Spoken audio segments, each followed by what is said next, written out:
All right then. From his base in Finland, Simon Ekpa has continued to destabilize the peace in his native southeast of Nigeria with incessant order by his faction of proscribed indigenous peoples of Biafra, a secessionist group forcing the people to sit at home.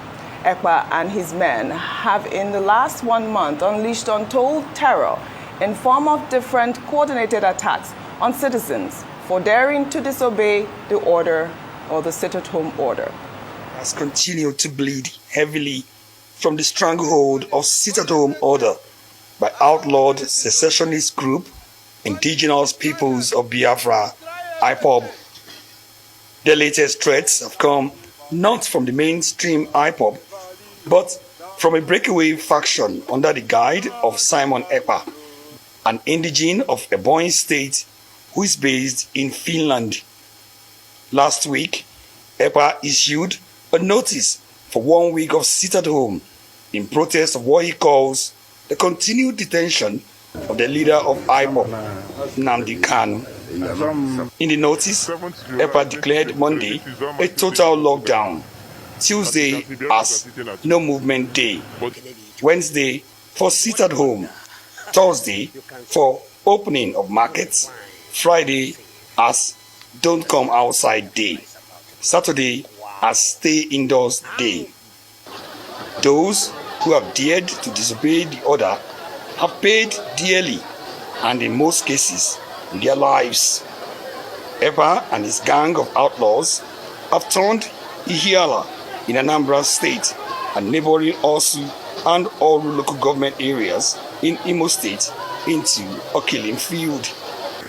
2 weeks ago, a middle-aged lumberman, Emeka Demezwe, lost his life after suspected IPOB members forced him to fell a tree to block a road at Uli in Ihiala local government area. Last month, Ekpa's men attacked members of Anambra vigilante group at Ogenabo, Okija in Ihiala local government area. The vigilantes were attacked for managing to maintain peace in the area. While it is difficult to determine the exact number of casualties from various IPOB attacks, between 5,000 and 10,000 persons have fallen victims, with many of them security agents, especially policemen. IPOB activities have crippled businesses, inflicting untold hardship on citizens and reducing government revenue. Statements of assurances from state governors and even security forces have done little to make citizens defy the sit-at-home by IPOB. Not even the establishment of regional security outfit, Ebubeagu, has helped to douse tension in the southeast, which is gradually becoming the most dangerous place in Nigeria. Well, all right, Steve Shato. I mean, I took this story, I believe, on Thursday about the menace in the southeast with the sit-at-home order. I must state that we do know that IPOB has disassociated itself from this whole charade, I would call it, because we know that it is a faction of Biafra agitators, not even IPOB, because this person called Simon Ekpa, who is in Finland, is instigating the sit-at-home. He has told the people in the southeast to sit at home for a whole week. I believe he started on Monday again for a whole week, and he was in a video saying that, he's been, sitting at home and all of that.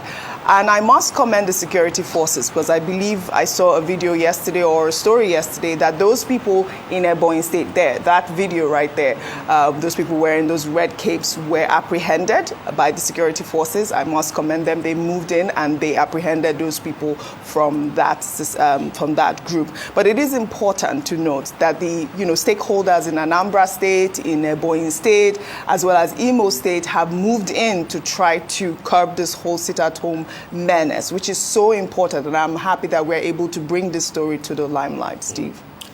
Well, I mean, the sad thing about this is that the fellow Simon Ekpa is not even 40 yet. He's 38.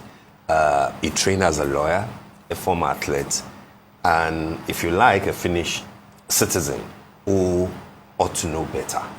But it's obvious that this fellow has decided to be an enemy of the Nigerian state. He doesn't identify himself with Nigeria in any way, but then the geographical area that you identify yourself with, which is Biafra, the southeastern part of Nigeria. That is the same area that you have chosen to destabilize, to have people killed, to have businesses destroyed, I don't see how that can make you a liberator or an agitator for a good cause, given the fact that at the time, he even won an award, an ambassador for peace, in the past. What type of peace can we associate with a man who has destroyed virtually, the economy of the 5 southeastern states of Nigeria? I think that this is a challenge to the new government.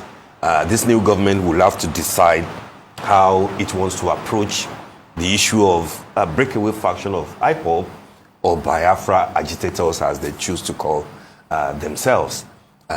We were discussing yesterday, Shaitan, about whether you want to negotiate with bandits or terrorists, or you want to move in with full force. Again, this is what the federal government will have to decide. But it will have to decide that in sync with the generality of the thoughts within that region, within Southeast.